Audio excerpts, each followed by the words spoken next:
বিচারক সংকটে সারা দেশের আদালতে মামলা জট বাড়ছে বলে জানিয়েছেন আইনজীবীরা। সুপ্রিম কোর্টের তথ্য মতে বর্তমানে অধস্তন এবং উচ্চ আদালতে মামলার সংখ্যা ৩৮ লাখ ছাড়িয়ে গেছে। অতিরিক্ত অ্যাটর্নি জেনারেল আব্দুল জব্বার ভূঁইয়া বললেন, হাইকোর্টে গুরুত্বহীন অনেক মামলা চলে আসায় বাড়ছে জট। সংকট নিরসনে আইনের কিছু ধারা সংশোধন সহ বিচারক, আইনজীবী ও বাদী বিবাদীকে আন্তরিক হতে হবে। মামলা জট নিয়ে কাজী পাপ্পুর ২ পর্বের ধারাবাহিক প্রতিবেদনের আজ দেখবেন প্রথম কিস্তি। মামলা জট বিচার বিভাগের সবচেয়ে আলোচিত বিষয়। প্রতি বছর যে পরিমাণ মামলা নিষ্পত্তি হয়, দায়ের হয় তার চেয়ে বেশি। পরিসংখ্যান বলছে বর্তমানে বিচারাধীন মামলার সংখ্যা ৩৮ লাখ ছাড়িয়েছে।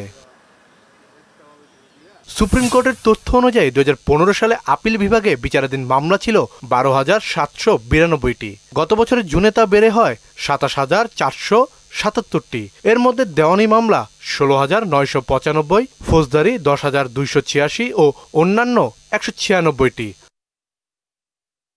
অন্যদিকে হাইকোর্টে ২০২৪ সালের জুন পর্যন্ত বিচারাধীন মামলা ছিল ৫,৬৫,৬১৯টি।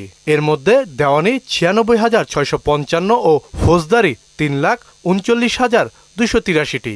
রিট ছিল ১,০৯,৬৪৪ ও আদিম মামলা ২০,০৩৭টি।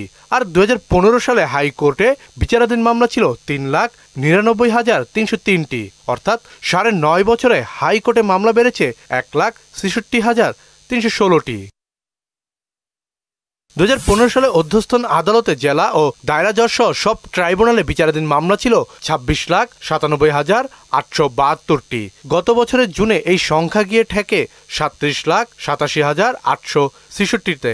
এর মধ্যে দেওয়ানি ১৫,৯৫,২০০ এবং ফৌজদারি মামলা ২১,৯২,০৬৩। অর্থাৎ ৯.৫ বছরে অধ্যস্থন আদালতে মামলা বেড়েছে ১০,৮৯,৮৭২টি। মামলা জট নিরসনের প্রথমত আইনের কিছু ধারা সংশোধন করতে হবে। পাশাপাশি বিচারক, দুপক্ষের আইনজীবী ও বাদী বিবাদীকে আন্তরিক হতে হবে। লয়ারদের একটা প্রবণতা থাকে যে টাইম পিটিশন দেওয়া, তারা থাকে না। সময় দরখাস্ত করে, সময় মঞ্জুর করে, এই মামলা থেকেই যায়। যদি তারা সময় নিয়ে করতো টাইম, তাহলে মামলাগুলো জট করে যেত। এক সরকার তখনই অটোক্রেটিক হয়ে যায়, ফেসিস্ট হয়ে যায়, যখন বিচার বিভাগের স্বাধীনতা না থাকে, বিচার বিভাগের আইনি শাসন না থাকে। আইনি শাসন যদি থাকে তখন এটি করতে হবে না। বিচারক সংকটের পাশাপাশি সরকারি হস্তক্ষেপও মামলা জটের অন্যতম কারণ বলে জানিয়েছেন আইনজীবীরা। বিচার বিভাগ যদি স্বাধীন হতো তাহলে গভর্নমেন্টের হস্তক্ষেপের প্রশ্ন আসতো না। নিম্ন আদালতের বিচারকরা যদি সম্পূর্ণভাবে সচিবালয় আলাদা করে সুপ্রিম কোর্টের নিয়ন্ত্রণে দেওয়া হয়, তারা যদি তাদের কাজ সুনির্দিষ্টভাবে করতে পারে, এখানে যদি পর্যাপ্ত পরিমাণ ম্যান পাওয়ার থাকে, বাজেট অ্যালোকেট করা হয়, এখানে যদি সায়েন্টিফিক টুলস এবং টেকনিক্স ডেভেলপ করা হয়, এখানে ইনফরমেশন টেকনোলজি বেস সমস্ত upgradation judicial mechanism build up করা হয়, একই সাথে যদি এখানে জুডিশিয়ারির কনসেপ্ট বাস্তবায়ন করা হয়, তাহলে অবশ্যই দ্রুততম সময়ের মধ্যে নিষ্পত্তি করা সম্ভব। ইমানদার লোক নিয়োগ দেন, সাহসী লোক নিয়োগ দেন, কর্মঠ নিয়োগ দেন, ইম্পার্শিয়াল নিয়োগ দেন। সেই ক্ষেত্রে ওই নিয়োগ বন্দোবস্তের মধ্য দিয়ে এই মামলার জট কমবে, আদারওয়াইজ কমবে না। ২০০৭ সালের ১ নভেম্বর নির্বাহী বিভাগ থেকে বিচার বিভাগ পৃথককরণের সময় মামলা ছিল ১৫,৭০,০০০। ১৭ বছরে যা প্রায় ৩ গুণ বেড়েছে। জট নিরসনে ১.৫ দশকে কিছু কিছু আইন সংশোধনের সুপারিশ করা হলেও সরকারের উদাসীনতায় অধিকাংশই আলোর মুখ দেখেনি।